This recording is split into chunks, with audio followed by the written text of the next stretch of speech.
بسم الله الرحمن الرحيم الحمد لله رب العالمين وأشهد أن لا إله إلا الله ولي الصالحين وأشهد أن محمدًا عبده ورسوله صلى الله عليه وعلى آله وصحبه أجمعين اللهم لا علم لنا إلا ما علمتنا اللهم علمنا ما ينفعنا وزدنا علما وأصلح لنا شأننا كله ولا تكلنا إلى أنفسنا طرفة عين فالسلام عليكم ورحمة الله وبركاته الحمد لله نشكر الله تبارك وتعالى لهذه النعمة ولهذه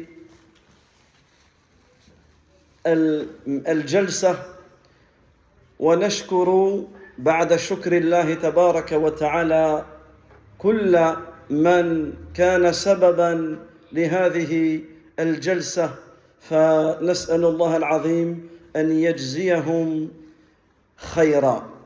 La première des choses, c'est de remercier Allah tabaraka wa ta'ala pour ses nombreux bienfaits. Et ensuite, nous remercions Allah tabaraka wa ta'ala pour les frères qui sont à la cause de cette assise. Donc, alhamdulillah, nous nous sommes vus avant le Hajj. Ensuite, certains parmi vous sont partis au Hajj. Et j'ai la bonne annonce à vous faire, c'est que des frères, des sœurs de votre ville, de votre mosquée, sont partis au Hajj, sont partis au pèlerinage, et vous étiez vous dans leurs invocations. Vous étiez vous dans leurs invocations. À tel point que même à Mina, vous imaginez, à Mina, durant les jours de Mina, certaines personnes dans les tentes parlaient du rappel que nous avons fait ici dans cette mosquée. Allahu Akbar. Wa hadha bushra lakum. Ça, c'est une bonne annonce pour vous. Pourquoi? Puisque le prophète sallallahu alayhi wa sallam, il nous parle du jour de Arafat. Et lorsqu'il nous décrit la situation du jour de Arafat, ce jour où Allah tabaraka wa ta'ala pardonne aux musulmans, ce jour où Allah tabaraka wa ta'ala affranchit les musulmans du feu de l'enfer, Allah azza wa jalla, il prend ses anges à témoin. Inni ushhidukum. Je vous prends à témoin que je les ai tous pardonnés. C'est qui tous? C'est tous ceux qui sont à Arafat, et tous ceux qui sont à Arafat, ils ont invoqué pour certaines personnes, Allah Azza wa Jalla, il prend les anges à témoin qu'il a pardonné à ceux qui sont partis au Hajj et à tous ceux qui ont bénéficié des invocations de ceux qui sont partis au Hajj. Ça veut dire que même toi, peut-être cette année tu n'es pas parti au pèlerinage. Eh bien sache que tes frères en islam, tes sœurs en islam ont invoqué Allah tabaraka wa ta'ala pour toi. Ils ont invoqué Allah tabaraka wa ta'ala pour l'ensemble des musulmans. Et par la grâce d'Allah azza wa jal, tu seras dans leurs invocations et tu seras pardonné par la permission d'Allah tabaraka wa ta'ala.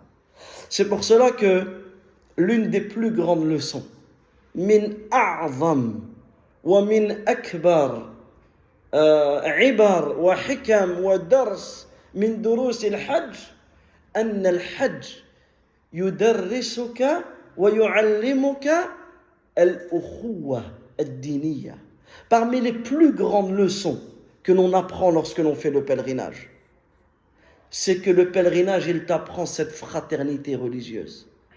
Vous imaginez des millions de personnes qui ne se connaissent pas, des millions de personnes qui ne parlent même pas la même langue, des millions de personnes qui viennent du bout du monde, mais ils viennent tous en adorant le même Seigneur subhanahu wa ta'ala. Ils viennent tous en suivant le même prophète Muhammad sallallahu alayhi wa sallam. Et dans leurs invocations, ils ne sont pas égoïstes. Ils ne disent pas Ya Rabbi hdini, oh Allah guide-moi. Ya Rabbi hdina, Oh Allah, guide-nous. Ils disent pas Rabbana ati fi dunya hasana.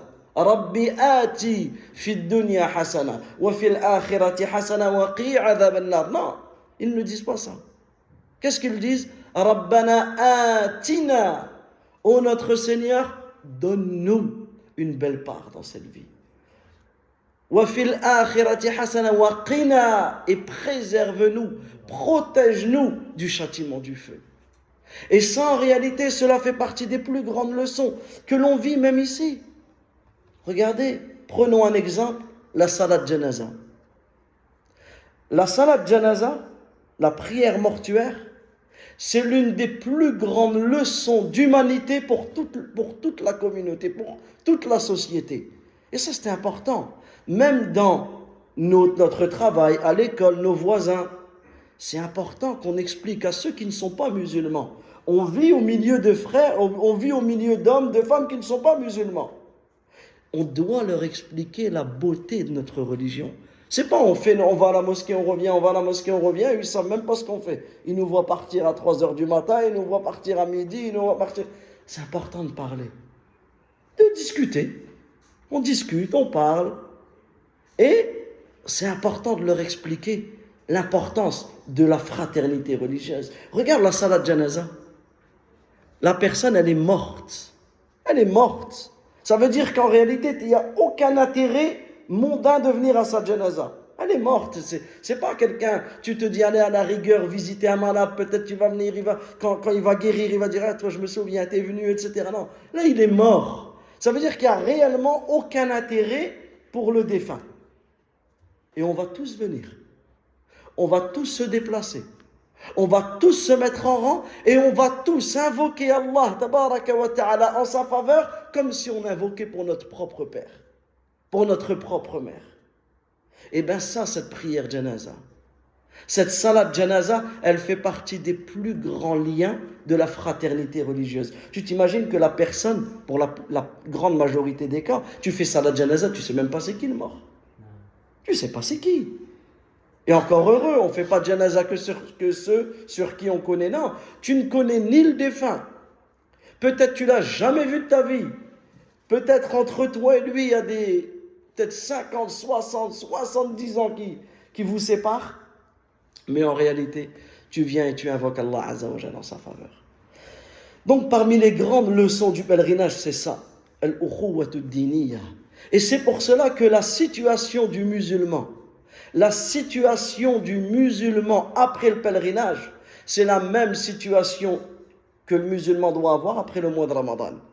Regarde pendant le mois de Ramadan comment la mosquée elle est remplie, on vient au tarawih, on fait suhour, on fait des sadaqas, on est dans l'entraide, on fait du khair, on lit le Coran, on est dans un état de foi. Ensuite Ramadan il part, est-ce que tu vas partir avec Ramadan? Ça fait combien de temps Ramadan il est parti là? 3 mois, 3 ou 4 mois. Regarde, 3 ou 4 mois, même pas une année, 3 ou 4 mois, subhanallah, on a des personnes qui sont reparties totalement dans leur péché.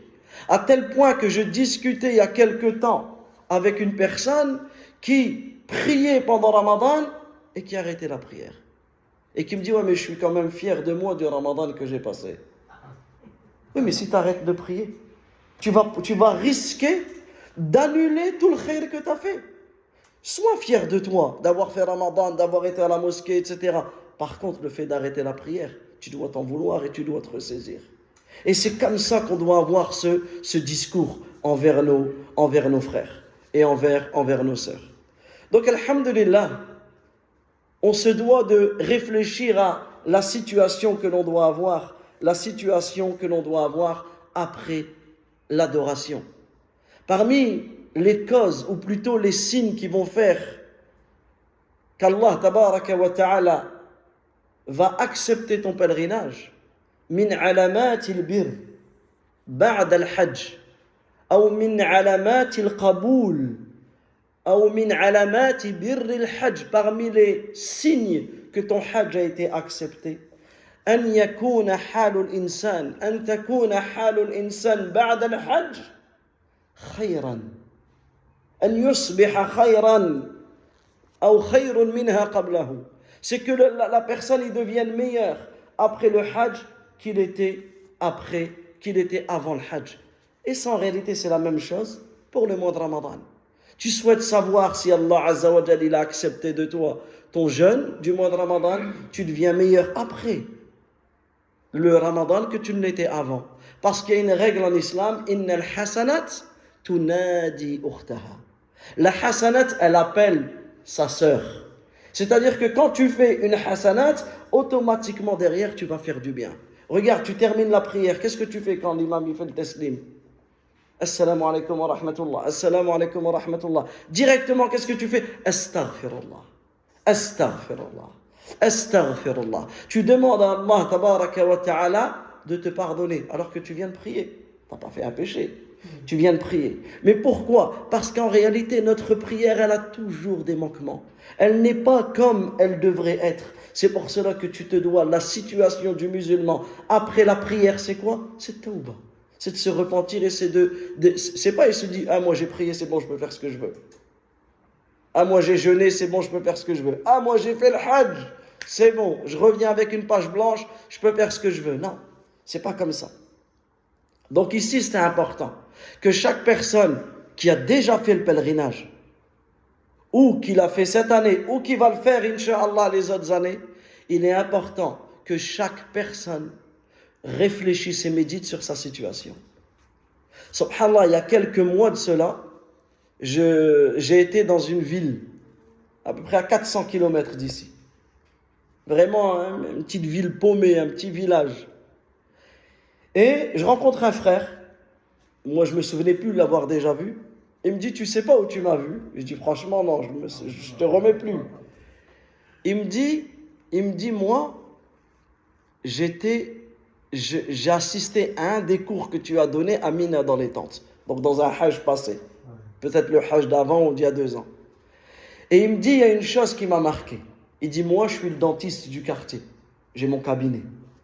Il dit, mais personnellement, je priais quasiment jamais à la mosquée.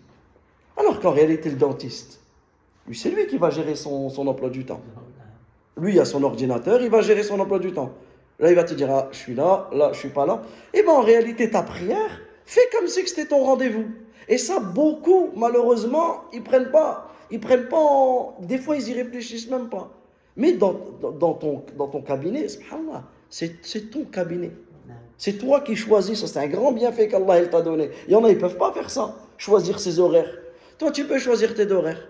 Et il me dit, ça m'a marqué, c'est que tu as parlé de l'importance de la prière à l'heure. Et il a dit, depuis ce jour-là, j'ai organisé mon temps. Et alhamdoulilah, on se retrouve où? Ici à la mosquée. Et ça, en réalité, c'est un exemple de la situation du musulman après le Hajj. C'est qu'il se dit, dans mon mode de vie, comment je peux améliorer mon mode de vie en faisant que la mosquée ait un rôle et un moment important de ma journée. Et ça, en réalité, quand tu prends l'habitude de t'habituer à la mosquée, quand tu prends l'habitude de t'habituer au rappel d'Allah, tabaraka wa ta'ala, comme pendant le pèlerinage, tu vas prier à la mosquée, tu vas prier en groupe, ben quand tu rentres, t'arrives plus à rester dans ton coin et mettre ton tapis et prier la prière obligatoire chez toi.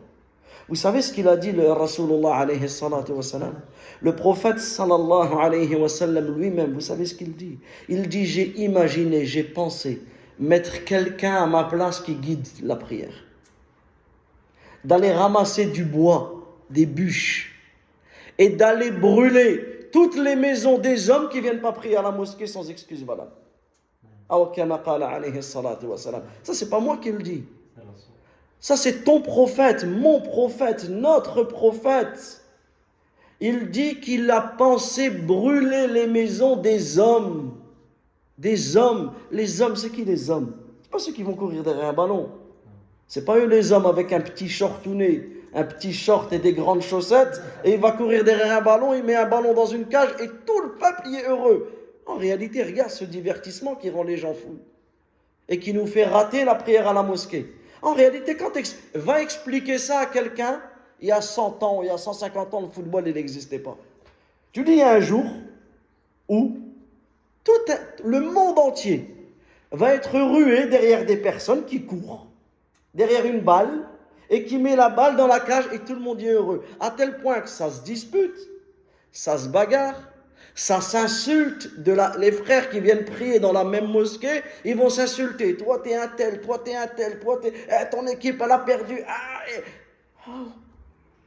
Mais j'ai rien à gagner dans ce qu'ils mettent mon équipe à mon équipe. Et ça en réalité, quand tu prends conscience que d'un simple divertissement, Shaitan, il va venir et il va en faire devenir un grand péché. Aujourd'hui, des personnes qui regardent le foot, il ne va pas regarder comme toi tu regardes. Toi, tu regardes, ils ont mis un but, il y a une belle action. Non, eux, ils vont regarder, ils vont parier. Ils vont parier, tel joueur, il va mettre, tel joueur. Ça devient kabir min kaba'iri dhunub, un des plus pires des péchés.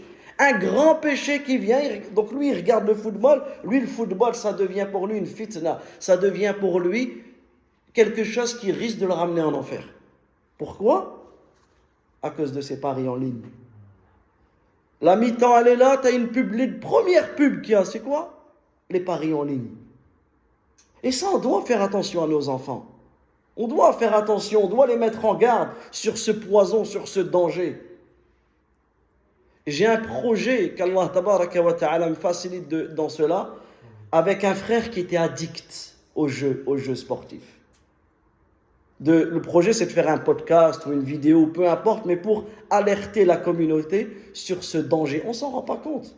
On ne s'en rend pas compte. Et seul quelqu'un qui a connu ces jeux-là, ou cette addiction, ou des personnes qui ont vu, des gens qui ont divorcé à cause des paris, des gens qui ne voient plus leurs enfants, qui ont abandonné leurs enfants, des gens qui sont en prison parce qu'ils se sont endettés, même des gens qui se sont suicidés.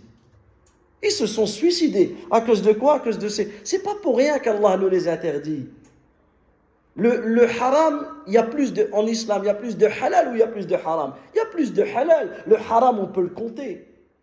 Mais ce qu'Allah nous a interdit, c'est pas pour nous embêter. Au contraire, Allah, il sait plus ce que tu as besoin que toi-même. Allah, il est plus bon envers toi que toi-même envers toi. C'est pour cela qu'Allah tabaraka wa ta'ala nous ordonne de prier, de jeûner, de faire le hajj. C'est parce qu'Allah il veut ton bien, alors que toi-même des fois tu veux même pas ton propre bien. Mais Allah tabaraka wa ta'ala il veut ton bien. Ala kulli hal, l'objectif c'est quoi? C'est de se dire qu'après le hajj, ma situation elle doit changer. Après le hajj, ma situation elle doit s'améliorer. Et le meilleur point d'amélioration, c'est la taqwa, c'est la crainte d'Allah. Allah Azza wa Jalla nous a ordonné de faire le pèlerinage. Pourquoi? Pour qu'on concrétise la taqwa. Et c'est quoi la taqwa? Regardez les chaleurs dans lesquelles nous vivons. Chacun il va essayer de soit avec un ventilateur, l'autre avec la clim, l'autre avec ceci, l'autre. On va tous essayer de se préserver de la chaleur. C'est humain, c'est normal. On doit se déshydrater, on doit se... Mais en réalité, c'est un tazkir. C'est un rappel pour nous. C'est un rappel de la chaleur du feu de l'enfer. L'enfer, il s'est plaint à Allah. L'enfer lui-même, il s'est plaint à Allah. Ya Rab, ô mon Seigneur, mes parties se sont déchiquetées les unes les autres. Chaque partie de l'enfer, tellement il fait chaud et tellement il fait froid, parce que dans l'enfer, tu as un côté chaud et tu as un côté froid. Et quand le froid, il est tellement froid, qu'est-ce qu'il fait? Ben, il brûle. Regarde, subhanallah. Le chaud, il brûle et le froid, il brûle aussi. Dans l'enfer, tu as ces deux parties-là. L'enfer, il est tellement dévoré les unes parmi les autres, qu'est-ce qu'il a demandé? Il a demandé à Allah, tabaraka wa ta'ala, de l'alléger. C'est pour cela qu'Allah Azza wa Jalla, il a autorisé un souffle de l'enfer l'été et un souffle de l'enfer l'hiver. Les grandes, et nous on est en plein dedans. L'hiver on a des chaleurs, des fraîcheurs, des températures négatives. Vous vous souvenez il y a quelques mois comment on était complètement gelés? Et regardez ici, on parle, on sue, on a soif, on ne sait plus où donner de la tête. Ça, en réalité, ça, tu passes ta journée à te plaindre. Et il fait chaud, ça va te servir à quoi? Ou soit tu passes ta journée à la méditation et de te dire comment je vais faire. Comment je vais faire si je n'ai pas une protection contre l'enfer? Il faut savoir qu'il y a une protection, ce qu'on appelle la taqwa. C'est un wiqaya, une protection entre toi et entre le feu de l'enfer. Et cette protection, c'est quoi? C'est le fait d'obéir à Allah. Ta'atullah ala nourin min Allah raja'a thawabillah. La taqwa, on peut la définir en 6 phrases. L'une des meilleures, si ce n'est la meilleure définition, c'est un des grands savants parmi les pieux prédécesseurs qui s'appelle Talq ibn Habib qui nous la donne. Il a dit at-taqwa. La taqwa, c'est l'obéissance à Allah avec une lumière qui provient d'Allah, c'est-à-dire en apprenant, tu dois apprendre comment faire le hajj, tu dois apprendre comment faire la prière, tu dois apprendre comment faire ta zakat, tu dois apprendre comment faire le bien. C'est pas je fais le bien sans apprendre, non. Raja'a thawabillah, en espérant la récompense d'Allah, en espérant la miséricorde d'Allah. Mais ça suffit pas de prier, ça suffit pas de jeûner, ça suffit pas de faire le hajj. Wa tark ma'asiyatillah. Tu te dois aussi de délaisser les péchés. Ala nourin min Allah, avec une lumière qui provient d'Allah, tu te dois d'apprendre les péchés. Tu te dois d'apprendre à connaître les péchés. Si tu ne connais pas les péchés, tu vas tomber dedans. Khifata adhabillah, en ayant peur du châtiment d'Allah. Donc, le résumé, c'est quoi? C'est que le hajj, il t'enseigne quoi? La taqwa, la crainte d'Allah. Et la taqwa, elle vient te protéger de l'enfer.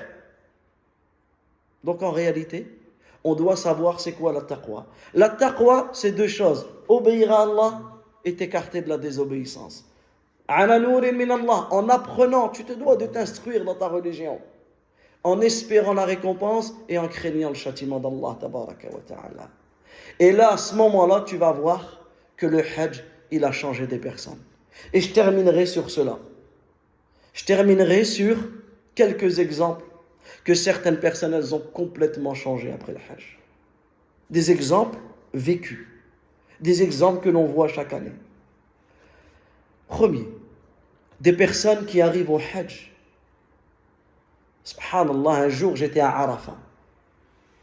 Et à Arafat, il faut savoir qu'à Arafat, il y a un verset du Coran qui a été révélé à Arafat, au temps du prophète sallallahu alayhi wa sallam. Parmi les derniers versets du Coran, c'est quoi? Al-yawma akmaltu lakum dinakum wa atmamtu alaykum ni'mati wa raditu lakum al-islam dina. Aujourd'hui, j'ai parachevé pour vous votre religion.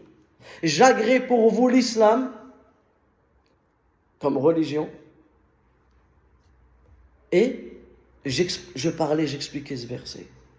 Et le jour de Arafat, c'est quoi la meilleure invocation à dire? La ilaha illallah.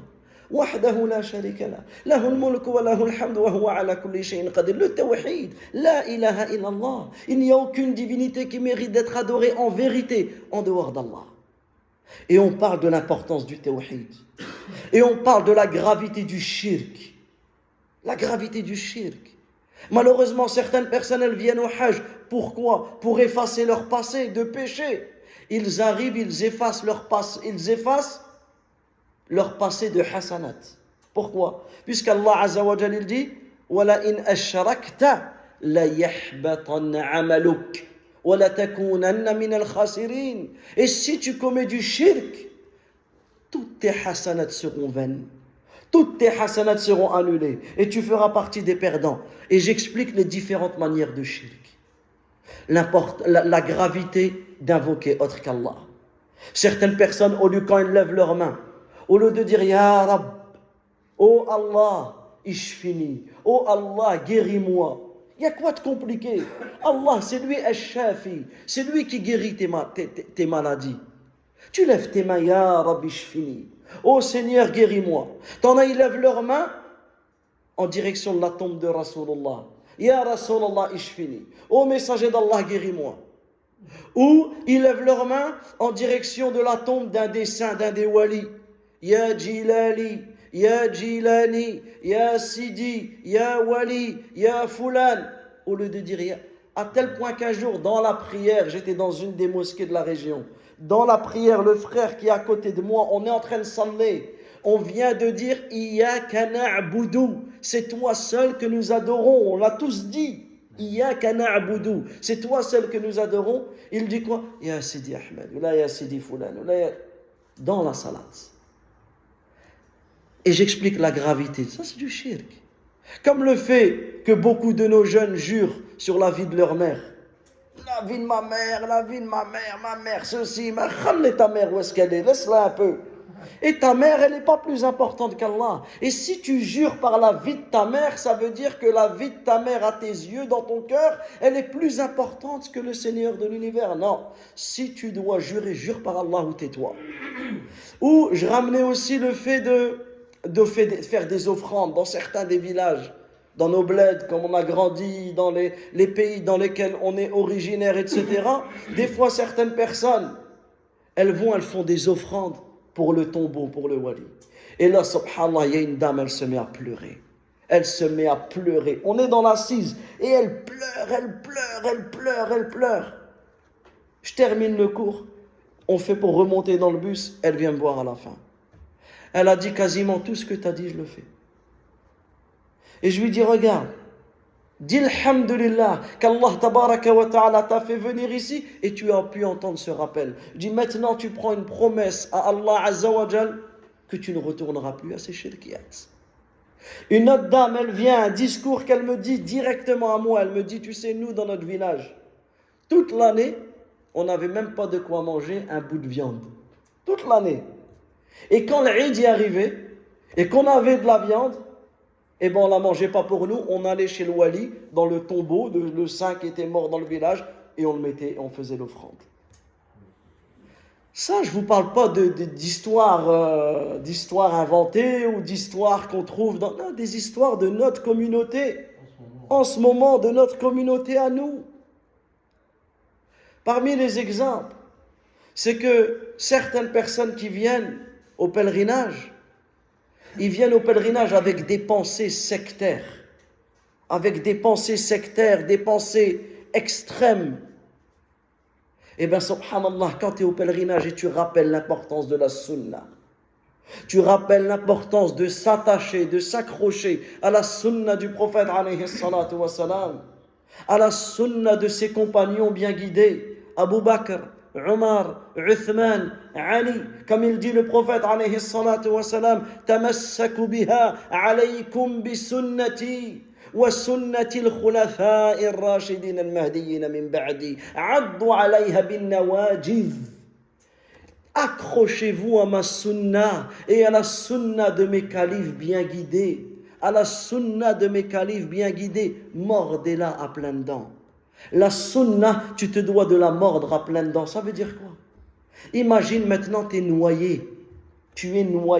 On te jette d'un bateau, tu es noyé, c'est fini. Il n'y a rien autour de toi, tu es que l'océan. Et là, on te jette une corde. Tu vas faire quoi? Tu ne vas pas la prendre juste avec un doigt. Tu vas l'attraper avec tes deux mains et même avec ta bouche. Tu vas la mordre. Pourquoi? Parce que sans la sunna, tu coules. C'est pour cela que combien de personnes sont revenues du pèlerinage attachées à la sunna, accrochées à la sunna, à se mettre à chercher qu'est-ce que le prophète sallallahu alayhi wa sallam m'a enseigné, comment je dois m'habiller, comment je dois parler, comment je dois dormir, comment je dois manger. Toute ta vie, tu te dois être régi de la sunna. Comment tu dois prier, comment tu dois jeûner, etc.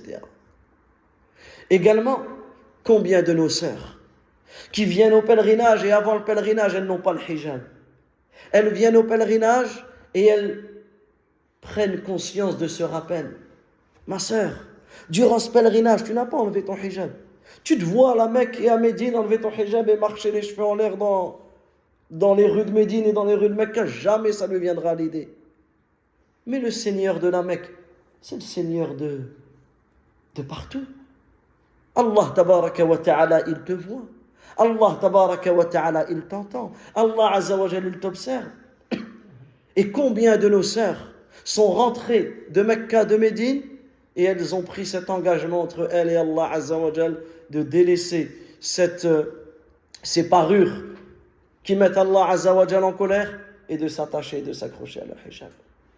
Combien de frères et de sœurs ils viennent au hajj et ils sont dans des relations haram. Ils sont dans des relations haram, dans des relations interdites, sans le mariage, hors mariage. Et que tu leur rappelles le hadith où le prophète alayhi salatu wa salam, il dit Ya ma'ashar al-shabab, man istata'a minkum al-ba'a, falyatazawwaj. Oh, vous les jeunes, ceux qui ont la capacité d'entre vous de se marier, qu'ils se marient. Mariez-vous. Et on se doit de faciliter le mariage à nos jeunes. Aujourd'hui, tu vas dire à un parent, ton fils, ta fille veut se marier. Il y a 17 ans, 18 ans, 19 ans. Oh, 19 ans, il va se marier. C'est trop jeune, il va te dire. Par contre, 17 ans, 18 ans, 19 ans, il y a une petite copine, un petit copain, c'est normal, c'est adi, c'est normal. Non, attention, on se doit de marier nos jeunes. Et si ce n'est pas nous, les adultes ou les parents ou les plus anciens qui facilitons le mariage, qui va leur faciliter le mariage? C'est Snap. C'est Snap qui va leur faciliter le mariage. Ou c'est TikTok. Ils vont se marier avec TikTok. Ou ils vont se marier avec Snapchat. Non, ils doivent se marier avec nous ici à la mosquée. C'est nous, on doit mettre en relation. Tu as des filles? Tu as des filles. Toi, le hajj, tu as des filles. N'attends pas que c'est ta fille qui te ramène un mari de TikTok ou là d'Instagram ou non. Regardez tous les shababs qui sont ici à la mosquée. Tu les connais en plus. Tu les as vus grandir. Tu vois, ils sont où? Va le voir, assis-toi, viens boire le thé à la maison. On discute. Comme un homme, on va parler. Pourquoi tu n'es pas marié? Et moi, j'ai ma fille, viens, on se marie. Et viens, Comme ça, c'est toujours fait. C'est vrai ou pas? Comme ça, c'est toujours fait. Eh bien, on doit reprendre ces choses-là. Et on doit mettre en place, on doit aider, on doit faciliter. On ne doit pas laisser nos filles, on ne doit pas laisser nos garçons comme ceci dans la nature et après on va se plaindre. Non, on est responsable. Et nous, à la mosquée, on a une responsabilité. Et la première des responsabilités, c'est ce que je viens de lancer. Ensuite, bismillah, à vous d'organiser les jeunes avec les réseaux, etc. On peut faire des choses halal qui font qu'on peut organiser dans le secteur, ne serait-ce que chacun s'occupe de sa mosquée. Chacun s'occupe de sa ville, chaque mosquée s'occupe de marier ses jeunes. Et bien comme ça, on a un grand chantier et on a un grand travail à faire. Et on pourrait parler de ce sujet longuement. Mais naktafi bihad al-qadr, on s'arrête là.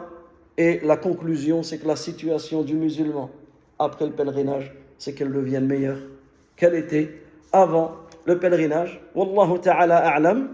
ونسأل الله العظيم رب العرش العظيم أن يهدينا جميعا إلى صراطه المستقيم. اللهم اهدنا واهد بنا. اللهم زينا بزينة الإيمان واجعلنا هداة مهتدين. اللهم أعتق رقابنا من النار. اللهم أعتق رقابنا من النار. اللهم أعتق رقابنا ورقاب آبائنا وأمهاتنا وأزواجنا وذرياتنا وعلمائنا من النار. اللهم أصلح لنا ديننا الذي هو عصمة أمرنا وأصلح لنا دنيانا التي فيها معاشنا وأصلح لنا آخرتنا التي فيها معادنا واجعل الحياة زيادة لنا في كل خير والموت راحة لنا من كل شر. ربنا آتنا في الدنيا حسنة وفي الآخرة حسنة وقنا عذاب النار. وصلى الله وسلم على نبينا محمد وعلى آله وصحبه أجمعين. بارك الله فيكم وجزاكم الله خيرا. Et comme à mon habitude, un petit QR code ici pour ceux qui veulent faire le Hajj l'année prochaine. Les inscriptions sur la plateforme Nusouk, ça débute déjà. D'accord? Parce que maintenant tout se fait sur Internet. C'est fini les agences. C'est plus on va dans une agence et on s'inscrit. Non, maintenant tout se fait sur Internet. C'est pour cela que nous, on met en place, comme on a fait cette année, comme on a fait les autres années, un accompagnement qui est gratuit, tu n'as rien à payer. Simplement pour que chacun sache comment faire. Donc il y a un petit QR code qu'on pourra laisser ici et chacun pourra voir les informations pour les inscriptions du Hajj. Barakallahu fikum. Wassalamu alaikum wa rahmatullahi wa barakatuh.